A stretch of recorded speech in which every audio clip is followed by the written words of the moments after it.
All right, guys, welcome to Chat with the Brewer Live, the Blackout episode. So we were going to have Fargo Brewing Company chat with us tonight. We had their beers lined up. You know, we still may even have some of their beers. But for those of you that have been following along online, you'll notice we did not broadcast our regular time. We're actually an hour and 5 minutes delayed. Central time. The city of Brookings decided to turn the power off for everybody. That's exactly the city of it's probably does not full justice to say the city in general made an educated and well-off decision to turn off the power. I think it was a good idea. But it happened not to nonetheless. blame the bison exclusively. This is a good point. This is the first day that we were going to have the bison, or at least representatives from Fargo, to talk to us. And literally 5 minutes before the episode goes live, the lights go out. That's the true. Power goes out. Is that coincidence? That's not for me to. I'm not going to say. I'm not going to draw the lines for you, but I'll definitely put the dots out there. That's for other people to grab the pitchforks. So since we already had beers poured, and since we already had the cameras set up, and since we've already got broadcast time to fill, we're going to do the Blackout episode. So this is an all bets are off. Greatest hits. We've got Toby and Logan sitting here. We're actually going to talk our beers. We're going to talk a little bit about the beers in front of us and some of the beers coming up. I think you'll see. Hey, Ange.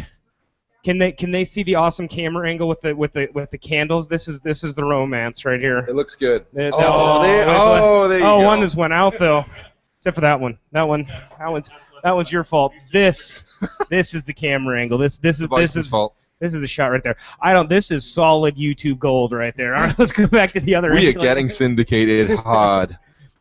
Let's actually talk about what we got, though, Chris. I think there's a lot of people that come in and ask us about this beer. We lost another candle. We're going down. Glad the lights are back on. There's a lot of game over when we lose that one. That's 2 lives down. This is it. We're down. We're on our last candle.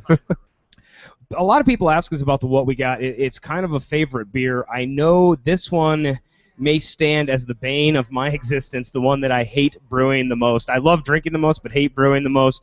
It's back on tap tonight. I've got the history of it, and I can tell that, but I think I wanted to hear from you on how much you enjoy brewing the what, and that's what you guys are drinking too, right? This is the what we got all around. Well, I mean, it was released at 5 o'clock today. That's why everyone's drinking it, I think. People like to drink the new beers, and they more than that like to drink what we got. This one, we did a double batch of it this time, yep, because the single batches always seem to go so quickly. Yes, they do. For the story of this beer is really kind of fun.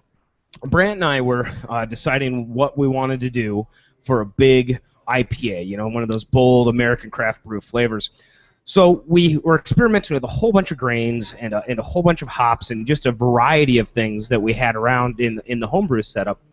And what it had come down to is that one Saturday we were going to brew.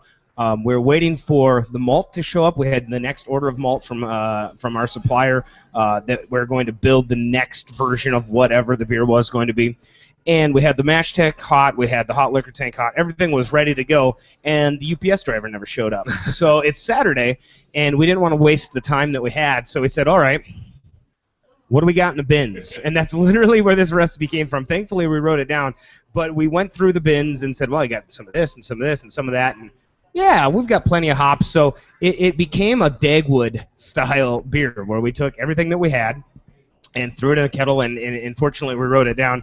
That's kind of the name What We Got came from. It wasn't intentional. It was literally what do we got on the shelves, and it's become probably one of the favorites here at the pub. I think we've actually done a few beers, not to get too far away from What We Got, but we've done a few like that. It seems like every time we try and put a Dagwood together, we end up with something good. We obviously we had the Cold Day Brown, we had OVB most recently, which I think is still on tap down at Old Chicago in Sioux Falls. I think it is. I think Deadwood Gold was a little bit. That was straddling the line a little. That was a bit more designed. It was a bit more designed, but I think there were a few things, and they're like, oh, we could do this as well. This could be fun.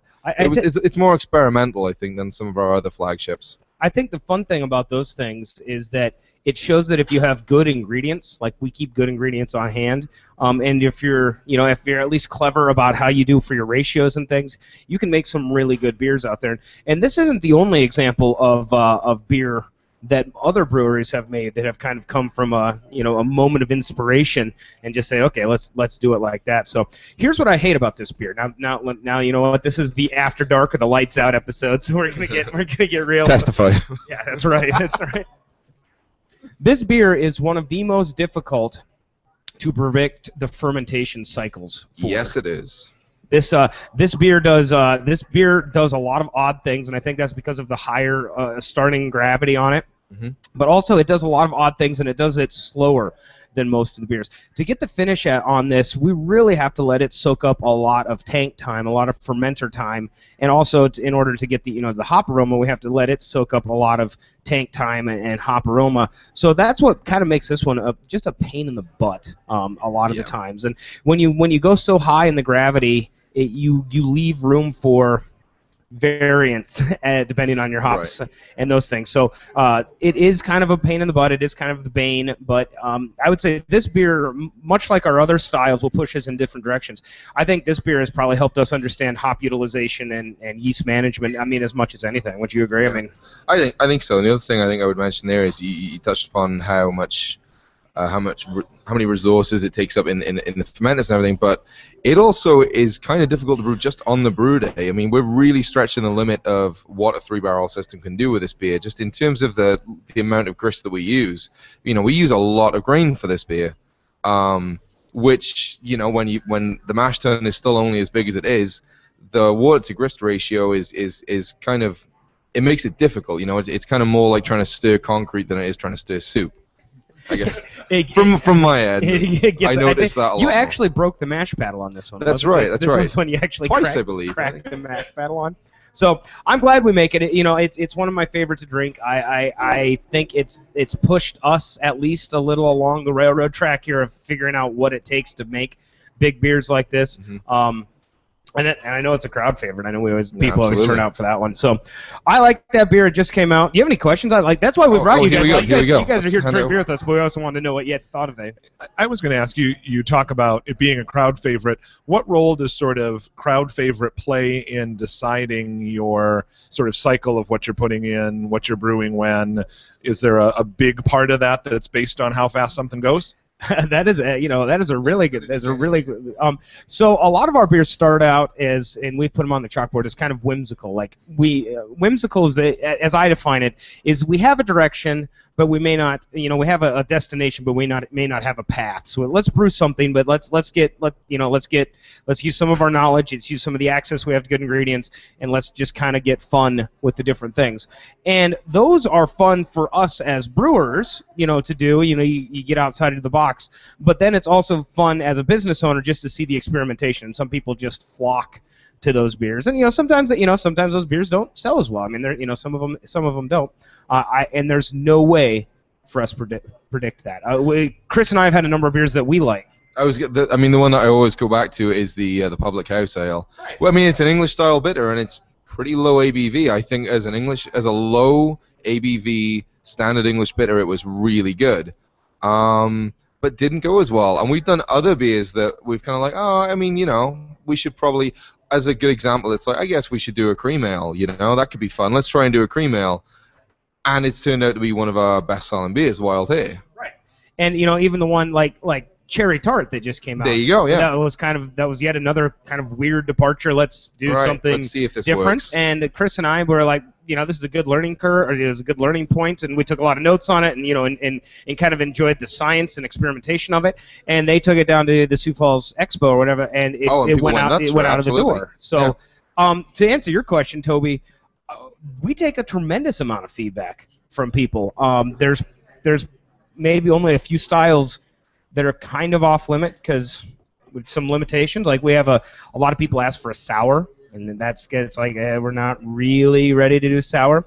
And I'm going to say it, and the world can hear it. Chris and I are probably burnt out on bourbon barreled this and that and the other thing. So you probably won't see a bourbon barrel something or other from Wooden Legs. But I mean, other than that, anything's pretty much fair game. Cool question. I mean, the really cool thing is that as brewers and as pub operators, we get to meet the people that drink our beers, and all of our staff gets to meet them, and it is immediate feedback. I mean, absolutely, this sucks, or this is great, or it's immediate. Which people say, well, does that bother you? Well, no. I mean, like I would imagine all the other brewers in the world would love to get actually tangible, immediate feedback on something. I think there are a lot of industries where you don't get that luxury. But this is one of the few industries where people are not at all shy about telling you exactly what they think, And even like people checking a beer on Untappd, like one of our beers, and someone will check in a beer and give it a 1-star rating and say how much it sucks. It's like, well, we see that, like that is I would argue more important feedback than someone who claims all of our beers are great, because those are the ones you learn from. If someone finds our beer good, but there is something that needs to be changed, that's the type of thing that I'm like, okay, well maybe they're onto something. If someone says it's great, I don't know. Maybe it's because I'm British, so I'm just used to everyone saying everything's great as a matter of politeness, Like I just don't. If you say everything that we do is fantastic, I just don't trust you.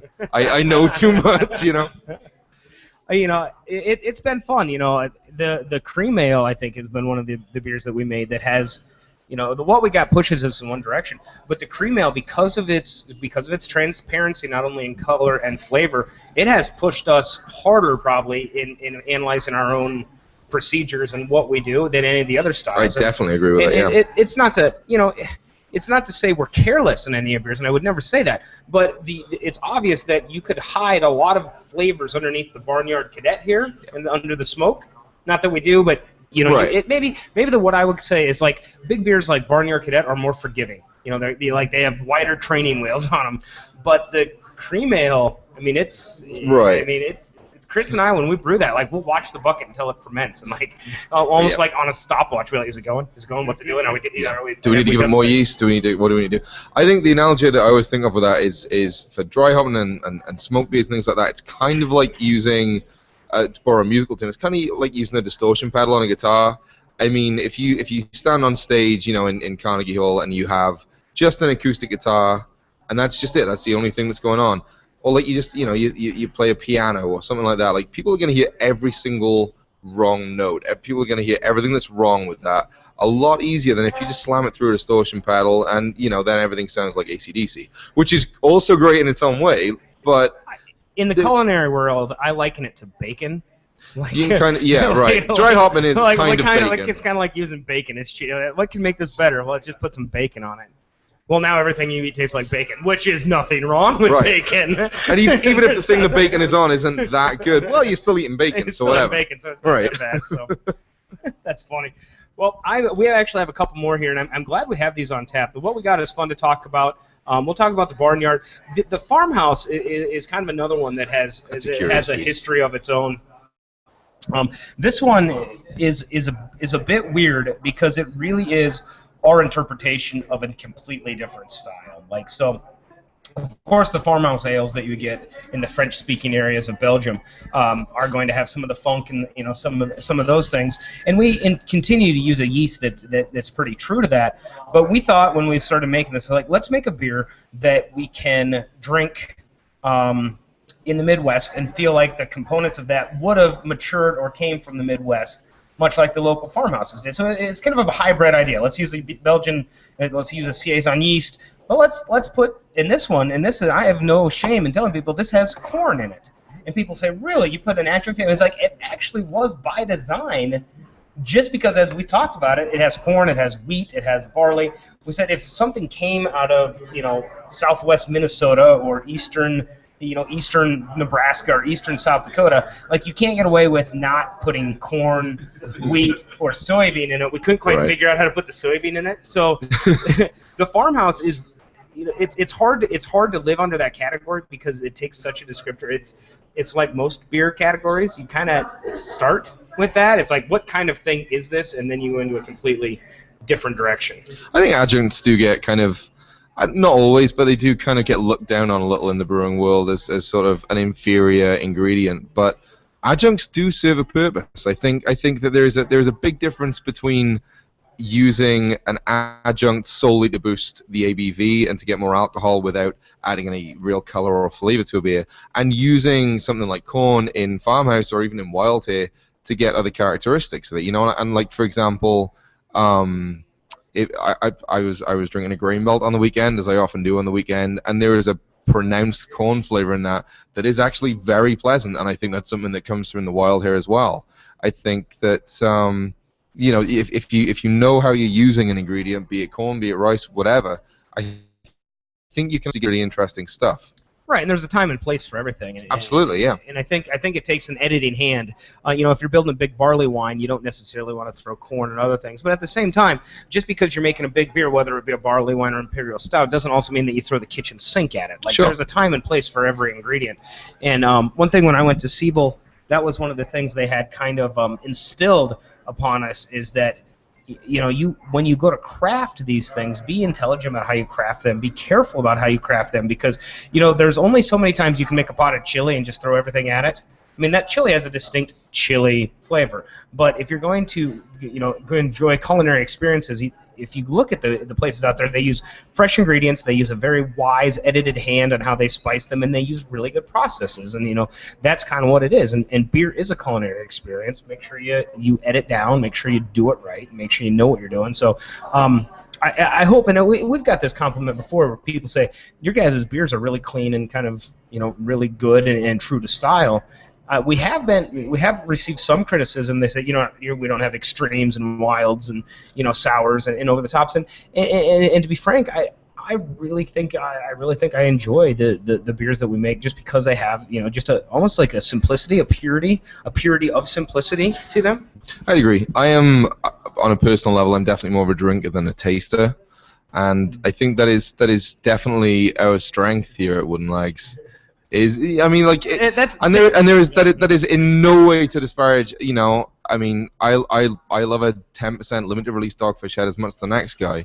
I don't like if you have to wait in line and pay $20 a bottle for something that I know I can make on that system back there. That's a different thing. I'm not getting on limited release beers now, but there are plenty of people that do really good sours and do really good bourbon aged stouts and all sorts of fancy stuff, where they put weird ingredients in beer. There are plenty of breweries doing that, but I like the fact that we kind of just brew beer for the sake of drinking beer, we're not in the wine industry, it doesn't always have to be about trying to push boundaries. I think there is it's kind of a noble profession, I think, just brewing a beer for the sake of putting a beer in front of someone that they want to drink 2 or 3 of. I mean, if anyone agrees on it. What's funny is that because this is the blackout episode, there's nobody on there. No one's watching. No, we could say nobody's watching. And I haven't been outside since the power came back on. As far as I know, it's a whole different world out there. There could be anarchy down by Cottonwood, like they'd have flipped over cars and stuff. Hope my wife's okay. That's right. And there you go. Yeah. That's he's good at this. He is good at this. He's really good. 353 probably embodies kind of our philosophy, and actually it's funny, these different flagships really have a defined purpose. Like I liken beer to music. When you used to hear an album put together, you could see there was there's crescendos, there's things, there's songs that are fast, there's songs that are slow, and it really kind of it shows an artist's point of view. I think our flagships do the same thing, all the way from the kind of the what we got randomness to the deliberate out of pocket farmhouse to the 353. I think they all kind of show their own, or at least show our spirit. 353 was built to be a drinking man's beer. This it was our our song, our voice to show you that you can put really good flavorful beers together.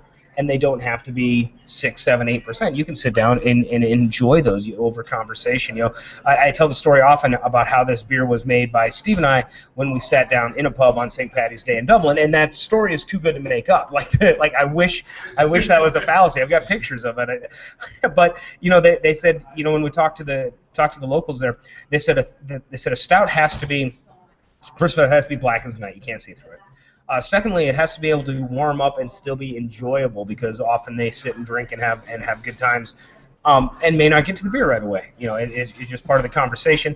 And then finally, they said, if we're out drinking beers, it usually means we're still talking business or want to be able to talk shop. If shop talk is over in Ireland, you switch to whiskeys. There's and that just the truth is the beer is more of it's a drink of, what do they say? Wine is a drink of reflection, tea is a drink of conversation, there you go. Something like that. But beer, I would say the beer is the drink of conversation. Maybe tea is the drink of reflection. But that's the point, is that it's made to be drank and not talked about, but talked over. Does that make sense? Like, let's not talk about this. Let's talk over this. Right. It's the term I've heard before is social lubricant to refer to alcohol, and I think that's kind of what it is. It's not. It doesn't have to be. Beer doesn't always have to be the focal point of a conversation. Sometimes it is, and sometimes it's great when that happens. You know, if you crack open a bottle that you've been sitting on for a while, and everyone kind of gets together, and you know, hey, everyone grab a glass, let's try some of this. You know, that's great. But sometimes it exists just as something, you know, pretty much just something to do with your hands and your mouth when you're not talking. You know, that's fine too. Because we can't possibly drink coffee or tea all day. Like No, we're not savages. You know, it's 7 o'clock at night. Well, cool. Hey, I appreciate you guys coming out for our little off-the-air episode. We're gonna for anybody that was expecting to see Fargo Brewing Company and got really disappointed seeing us, I apologize. We've still got Fargo on tap though, so if you want to come down and check it out. For those of you that sat around and gave us a chat or listened to our chat, at least our ramblings, we appreciate it. Come on down to the pub. I mean, Chris and I'd be happy to talk to any of you anytime about the stuff we do. And like Toby said, if you got a beer you want to see or something that inspires you, come down and let us know. Even let Ange know. Especially let Ange know. Are you going to wave, Ange? There, it's Angela. And we got a new HD camera, so you can actually see who's in the background. All right, guys, tune in next week. We'll get back with Chat with the Brewer as long as the power stays on. I have no control over that. We'll try and get Fargo back another time, I guess. But we'll get him back in the queue. I'm actually excited to talk about their theories. Yeah, me too. All right, guys, we'll talk to you later.